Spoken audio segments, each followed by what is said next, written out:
सर्वप्रथम ईश्वर को नाम धन्यवाद हो प्रभु अनुग्रह द्वारा आज आम को सुंदर समय मिली अच्छी जे शेष दिन मानक अनेक को सचेतन करने अनेक को आम मैंने किसी सुसंवाद बा शेष संवाद पहुंचाइबा निमंते आम प्रयास अच्छी यह जे प्रकार समस्त लोक जानवे एवं चिन्हे जे शेष दिन मानक आम कि प्रकार अवस्था आम बंची अच्छु बा जानी अच्छु ईश्वर जे दीधार खड्ग सदृश आज आम हस्त खड्ग दे खड्ग देते आम कि प्रकार व्यवहार करवा कि प्रकार आम शत्रु मान सहित युद्ध कर कि प्रकार आम ए संसार सहित आम जय कर निमंते प्रभु मान को यह खड्ग दे प्रिय मंडली अपना अपना मन को पचारवा जे आम ईश्वर राज्य प्रस्तुत अच्छु कि ईश्वर राज्य जीवाई आम तैयार हो कि आम जीवन को आम केते मात्रा रे पवित्र करियछु ईश्वर वाक्य लिखा जाए देखो आम शीघ्र आसुअछु जो परमेश्वर आज आसुअछन्ति से परमेश्वर आम केते प्रकार जीवन को आम सुसज्जित करियछु आम जे देखबा पाइबा जे एते जगतर प्रत्येक मोहमाया प्रत्येक संसार जाल प्रत्येक विषय आम माने मतमाया हो जाइछु जे परमेश्वर आसुअछन्ति आज आम कौन विषय पचारे ना गोटे विषय केवल पचारे तुम्हें केते मात्रा रे मोर कथा तुम्हें जगत रे जणाइल केते मात्रा रे मोर विषय तुम्हें घोषणा कल केते मात्रा मो वाक्य पालन कल आ से परमेश्वर को आम कि प्रकार से दिन को जवाब देवा देखंतु आज माने अनेक लोक अनेक प्रकार सेवा करियछु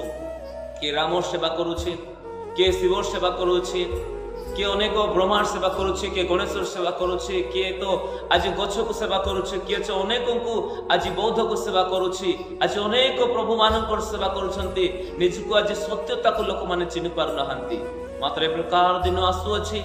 दुखर दिन आसुअछि क्लेशर दिन आसुअछि जो माने अन्य अन्य देवादेवी मान सेवा करुछंती हम ख्रिस्टियन लोक मान मध्य अन्य हिंदू माने मध्य होना कहीं मुस्लिम माने होना कहीं से दिन समस्ते एक संगरे महाराजाधिराजन यीशु ख्रीष्ट नाम रे आज छिड़ा हेबाक हेबो जे परमेश्वर को देखबा पाए कि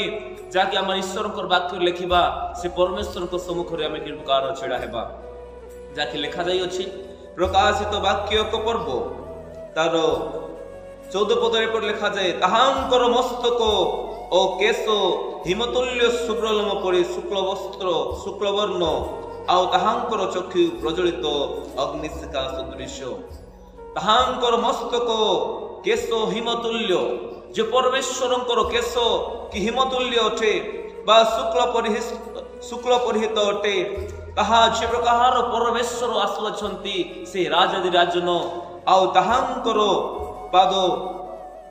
भाटी परिष्कृत उज्जवल पितल तुल्य और ताहांकर स्वर महाजल कल्ल से आपण दक्षिण हस्तरे सप्त नक्षत्र धारण करथिले ताहांको सम्मुखरे दीधार तीक्ष्ण दीधार खड्ग निर्गत होइथिला आ ताहांकर मुख मध्याह्न कालीन सूर्य परि तेजमय थिला देखंतु प्रिय मंडली देखंतु प्रिय बंधुगण देखंतु भाई माने भौणी माने आपण से दिन कहि पारबे नाही मु हमको प्रभु को सेवा करिथिली आपण माने कहि पारबे नाही मु राम सेवा करिथिली आपण माने कहि पारबे नाही मु शिव सेवा करिथिली आपण माने कहि पारबे नाही मु आह्लाद सेवा करिथिली आपण माने कहि पारबे नाही